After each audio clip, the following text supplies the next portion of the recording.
जहां भी शिव का स्थान नहीं होता है वहां कभी कल्याण नहीं हो सकता। शिव यानी कल्याण, कल्याण और शिव में कोई फर्क नहीं। शिव यानी ज्ञान, बिना ज्ञान के कल्याण कैसे होगा? अपना समाज है, उसमें पंच होता है, समाज का पंच होता है। जो भी बड़ा समाज होता है तो उस पंच में क्या गुण होने चाहिए? तो शास्त्रों की ओर से देखा जाए ना, पंच में 5 प्रकार के गुण होने चाहिए।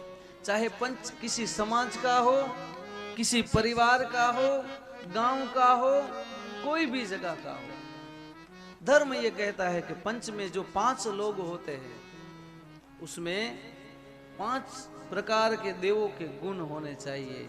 और जो अध्यक्ष होता है ना, उसमें तो 5 गुण एक चाहिए। तो पंच गुण कौन से? तो समाज के पंच में पहला गुण होना चाहिए गणपति की कृपा। क्या? तो सद्बुद्धि, न्याय से चलना चाहिए पंच। और न्याय से कब चलेगा? जब अच्छी मति होगी।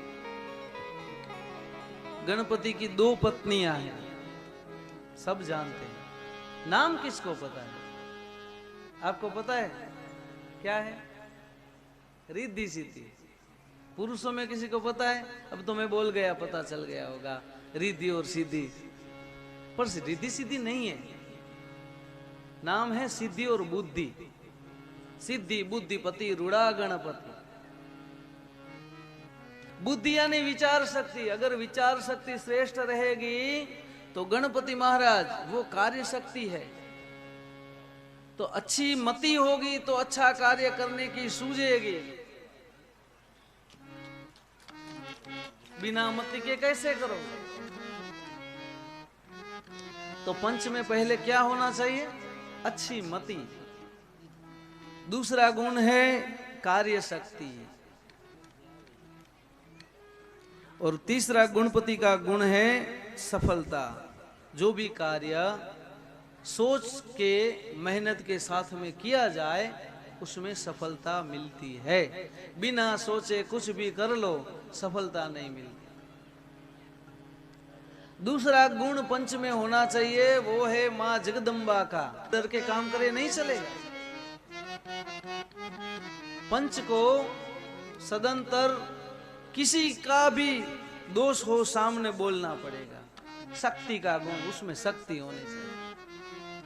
तीसरा गुण पंच का क्या होना चाहिए? तो तीसरा गुण शिव का है। शिव यानी कल्याण। पंच जो भी निर्णय ले ना, वो समाज और जिसके लिए निर्णय ले, चाहे वो गलत व्यक्ति हो उसके लिए भी हो, उसको दंड देकर भी। जैसे सनत कुमारों ने श्राप दिया तो कल्याण हो गया किसका? जय और विजय का। 3 जन्म लिए, तीनों में भगवान मिले। असुर योनि में ही क्यों ना गए? वैसे रहते तो भगवान के साथ में थे, पर असुर योनि में गए तो हो सकता था कि भगवान उनसे दूर हो जाए। पर उस श्राप के बावजूद उनको भगवान का सानिध्य सदा प्राप्त हुआ। वैसे पंच जो भी कार्य, चाहे दुष्ट आदमी का भी दंड भी क्यों ना दे, पर वो दंड भी कल्याणकारी हो। और वो कल्याण कहां से आएगा? शिव के गुण से। दूसरा शिव का गुण है वो ज्ञान। ज्ञान का अर्थ भी शिव होता है। वो भी ज्ञान कैसा हो? कल्याणकारी। 3 गुण हुए पंच के। चौथा गुण हुआ भगवान नारायण। नारायण, उससे पर कुछ नहीं है। एक सन्यासी हमारे यहाँ पधारे हैं, उनका स्वरूप देखे ना तो शिव का स्वरूप। और हम भी उनको प्रणाम शिव के स्वरूप से करते हैं। पर सब जब उनको मिलते हैं ना तो बोलते हैं बापू नमो नारायण।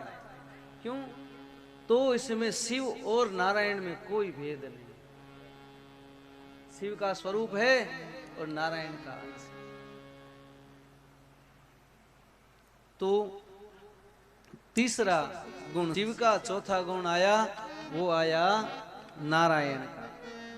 नारायण लक्ष्मी के पति है। तो पंच में जो भी 5 लोग हो, उसमें ऐसे भी लोग होने चाहिए जो धनवान हो। क्यों? कि कहीं किसी को दंड दे दिया, और दंड तो दे दिया पर वो आदमी की उतनी परिस्थिति नहीं है। तो एक बात हमारा गुजरात ना गोंडल स्टेट नहीं करो कि काठियावाड़ में राजकोट ની બાજુમાં ગોંડલ, એ ગોંડલ ની અંદર મહારાજા ભગવતસિંહજી થઈ ગયા। वो ભગવતસિંહજી એ ગુજરાતી ભાષા માટે, અમારી ગુજરાતી ભાષા માટે બહુ મોટું કામ કર્યું। એમને ભગવત ગો મંડળની રચના કરી। આ મહારાજનું કાર્ય એવું હતું કે આજ હાલના સમયની અંદર આઝાદી પછી પણ ગોંડલની પ્રજા ઈચ્છે છે કે પહેલા જેવા ગોંડલમાં અમારા શાસન કરતા રાજા હતા ને એવું રજવાડું અમારું થાય, અને અમારે આ લોકશાહી નથી જોતી। એ મહારાજાએ એક વખત એમના ગોંડલમાં એક ટાવર છે જે બહુ જૂના સમયથી છે, ત્યાં ગ્લાસનું બધું કામ કરેલું છે, બેલ્જિયમથી ગ્લાસ આવતો પહેલા। તો એક શિક્ષકે ક્રિકેટ રમતા દડાને ફટકો માર્યો અને એ દડો સીધો એ ટાવરમાં ભટકાયો। ટાવરનો કાચ તૂટી ગયો। મહારાજાએ કચેરીમાં બોલાવ્યા કે તમે રાજનું નુકસાન કર્યું છે, દંડ કર્યો, તમારે આટલા રૂપિયા ભરવાના છે, અને આ રૂપિયા हफ्ते हफ्ते किस्तों से ये पैसे आपके पगार में से काटे जाएंगे। उस समय शायद उन्होंने 100 रुपए या ऐसा कुछ जुर्माना, ऐसा दंड लगाया। और जब सभा पूरी हुई, दंड दे दिया, शिक्षक को अपने पास बुलाया और 200 रुपए का इनाम दिया कि मेरे राज्य में ऐसे भी शिक्षक है जो मेरे टावर तक अपना बोल पहुंचा सकते। पंच ऐसा होना चाहिए, ये नारायण का गुण।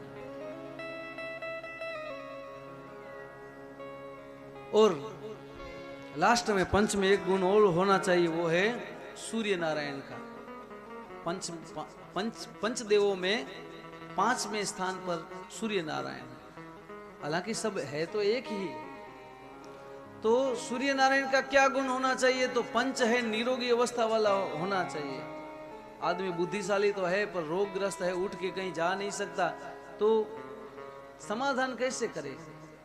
इसलिए पंच निरोगी और बुद्धिशाली होना चाहिए।